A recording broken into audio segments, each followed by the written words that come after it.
What's up everybody, it's Robin Gaming here. So E3 2016 is still quite a while away from us. It's about 3 months left. Of course, the event always takes place in June. But that being said, it is of course pretty much for us gamers the biggest event of the complete year, where we will find out about a lot of the new games that are being announced and that are coming out. Overall, it's just, the time where it feels great to be a gamer. You always get super hyped about these new games coming out. And it's great to know, to learn new information about certain upcoming, whether it's games or consoles or features or anything like that. It's just super awesome, right? So I thought, because it's still 3 months left, let's do some early E3 2016 predictions. What I personally think we will be seeing this year at E3 2016. So I tried to kind of like change the list up a little bit, not just do Sony predictions, also added some Microsoft and Nintendo predictions in there. So yeah, I hope you will enjoy the video. We'll find some more variety in it than usual. And yeah, I mean, I'd say let's just get into it, right? So the very first prediction is actually concerning Sony, and that is that, of course, we saw last year at E3 2015, they had one of the biggest announcements basically of the show, which is of course that The Last Guardian finally is coming back. We were all speculating, is it dead, is it alive? It was a fact that it has been in development hell, because that game originally got announced in 2009 all the way back, which was crazy, but now we finally saw it reintroduced here, which was an awesome thing, and I myself, for example, can't wait for the game. I think it's going to be absolutely awesome. That being said, we haven't seen anything anymore up until this point. So the question really is that game still coming out in its original announced 2016 release year, right? That's what they announced last year. So my prediction for The Last Guardian is that we will finally, of course, see it back this year at E3 2016, and that we will also hear about a release date that just has to be in 2016. They literally can't afford it anymore whatsoever to delay that game once more, because it will literally become like a running joke at this point, where if that game finally is coming back from the dead and then is still delayed once more, they just can't really do that to gamers anymore. So I myself, I'm predicting we'll see The Last Guardian again, and we'll find out about its release date, which will be real soon, somewhere this year still, whether that's going to be somewhere, August or September, or more like the fall kind of title, we'll see. But anyway, I think it is coming out in the fall, or in, somewhere in 2016 after E3. Now, the second prediction is related to Nintendo, and of course we know that the Wii U is kind of dead. I myself own a Wii U, and although I like the couple of games that I have on it, there's just nothing coming out for it anymore. The sales haven't been great for Nintendo whatsoever, so it is of course already clear that they've been working on the Nintendo NX for quite a while, and we will have to see that, just like with The Last Guardian, we just have to see something of Nintendo NX this year.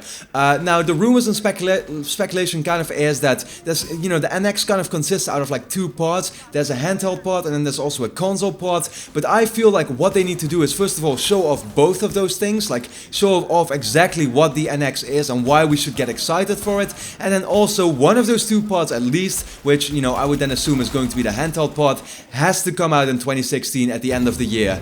Once again, they just can't afford it for themselves to still keep delaying that, because there's literally nothing coming out for the Wii U that gets fans excited. So we need that new console. We need to know why we should be excited for it. And yeah, overall, I think the handheld part is what just has to come out at least first in 2016 for sure. And then that's what I'm pretty much predicting for Nintendo, that we will of course see it E3 2016. I guess a kind of like side prediction, they also have to do a press conference for that. I'm not sure if they've actually announced that already, but Nintendo hasn't done a press conference in a couple of years now, but that's what they totally need to do to get more people to finally see their new console, new handheld, everything like that, because that's the only way you're gonna get the other audience to watch your stuff as well. You can't do these Nintendo directs anymore that only the fans watch. No, you have to kind of like go for a broader audience this time around. So do a press conference, Nintendo, seriously, you have to do it. So then the third prediction is regarding Microsoft, and I'm not really sure what to really predict for Microsoft, because you all know that I'm not an Xbox fan or something. I've actually never owned an Xbox console in my life, so maybe I shouldn't actually be the guy that, well, first of all, I'm not the guy that has that much expertise into the Microsoft studios or anything like that. I guess, overall, the way I'm looking at it, the reason I haven't bought an Xbox console is simply because they aren't really exciting me anymore with things. Like all their games are now coming to PC and everything like that. And basically they're just not doing things that make me feel like, oh, I need to get an Xbox One now. For example, Quantum Break, of course, is coming out on PC now as well, so I'm just getting it there. And overall, I find it very hard to predict what Microsoft really can do to make the Xbox One more successful than it already is. But, you know, my prediction for Microsoft will be that I think they will announce finally an Xbox One Slim. Of course, you know, the Xbox One is now already about 3 years old.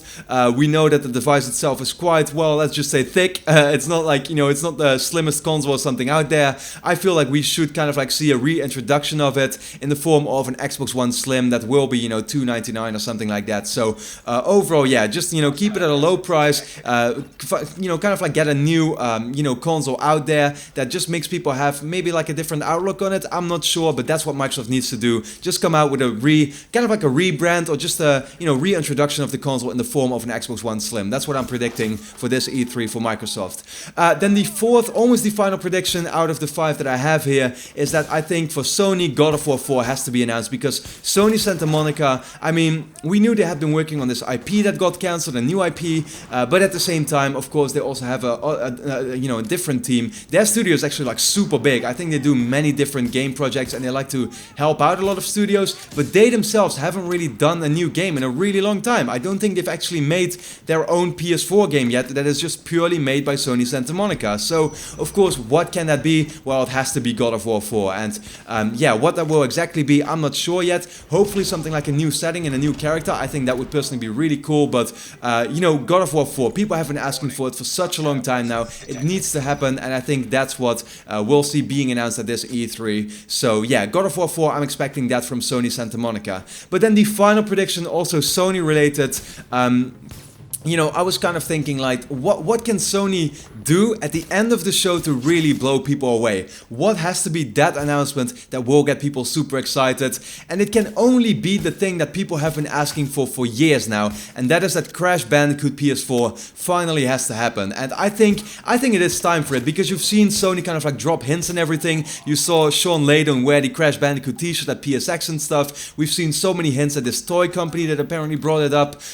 Yeah, they kind of did the same thing with like Final Fantasy VII for a long time, you know, pretty much hint at the existence of it and then just not show it, and then finally last time at E3 they did it, and I think the exact same thing will happen with Crash Bandicoot here, whether it's actually like an internally developed game where they got the rights back finally, or whether it's sort of like a collaboration with Activision maybe to reboot the series, I don't know, but Crash Bandicoot on PS4 finally has to happen, and I think that will be Sony's biggest announcement basically that they will keep for the end of the show. So Crash Bandicoot PS4, that's my final prediction, and I really hope it's true, because I myself, if it turns out to be true, I couldn't wait for it either. So anyway, these were my 5 predictions for now, early predictions for E3 2016. Let me know what your predictions are in the comments, of course, and then for now, I hope you enjoyed the video, so thanks a lot for watching, and hope to see you again next time.